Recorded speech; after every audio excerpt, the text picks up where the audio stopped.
आपसे गुजारिश करते हैं कि इस चैनल को आप जरूर सब्सक्राइब करें और अपने फ्रेंड्स के साथ इन वीडियोस को जरूर शेयर करें ताकि अहले बैत का पैगाम। औज़ु बिल्लाहि मिनश्शैतानिर्रजीम बिस्मिल्लाहिर्रहमानिर्रहीम अल्लाहुम्मा सल्लि अला मुहम्मद व आले मुहम्मद।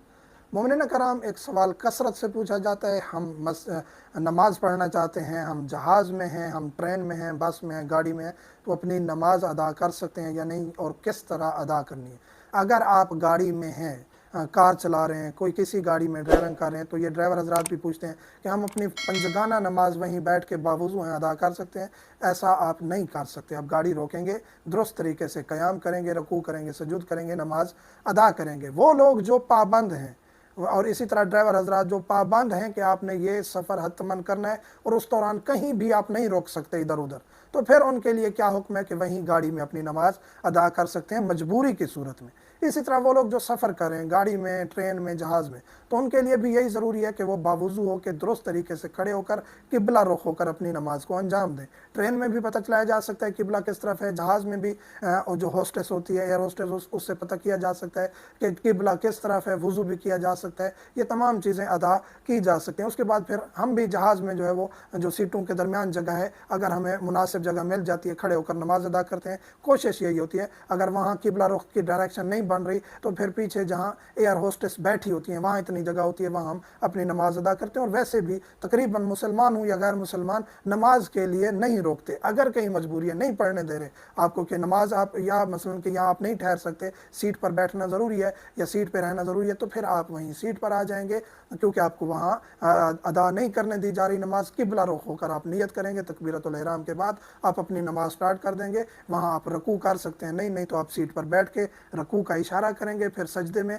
आप जाने के लिए कोई भी चीज़ जिस पर सजदा दुरुस्त हो, कागज़ है, सजदेगाह है, लकड़ी है, वहाँ आप सजदे करेंगे और इसी तरह आप अपनी नमाज मुकम्मल करेंगे। अब आपके लिए किबला रुख होना पूरी नमाज में पॉसिबल नहीं है, यानी आप जहाँ सीधे बैठे हैं वहाँ किबला नहीं है, किबला आपकी पुश्त की तरफ है या कहीं और तरफ है, तो फिर आपके लिए फ़कत यही इजाज़त है कि फ़कत आप तकबीरतुल इहराम जो है वो किबला की तरफ करके बाकी आप किसी भी रुख में अपनी नमाज अदा कर सकते हैं। या इसी तरह वो लोग जो बस में हैं, कहीं भी गाड़ी मुड़ती रहती है, तो अपनी तकबीरतुल इहराम जो है वो किबला रुख करें और बाकी फिर आप अपनी नमाज मुकम्मल कर सकते हैं। खड़े होकर अदा करना ज़रूरी है, नहीं तो फिर आप बैठ के उसको आप मुकम्मल कर सकते हैं। तो ये तरीक़ाकार है नमाज अदा करने का, चाहे आप जहाज़ में हैं, ट्रेन में हैं या बस में हैं, नमाज की रियायत नहीं है, नमाज अदा करना ज़रूरी है। आपको पता है घंटे दो बाद मैंने उतर जाना है और अभी नमाज का वक्त बचा हुआ है, तो फिर आप इतनी ताख़ीर कर सकते हैं कि आप उसको दुरुस्त तरीके से अपने स्टेशन पर या एयरपोर्ट पर उसको दुरुस्त तरीके से अदा करें।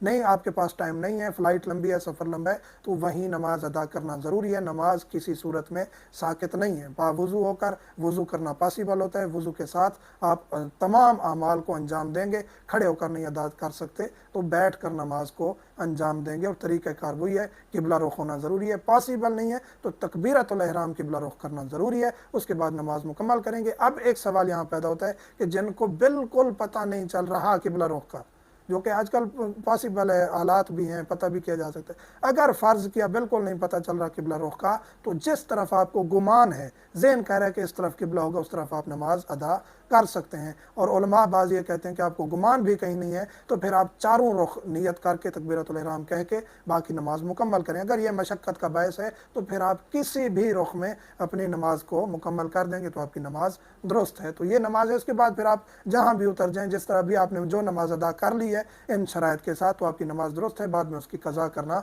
ज़रूरी नहीं है। मोमिन से दुआ में याद रखा करें। वल्हम्दुलिल्लाहि रब्बिल आलमीन।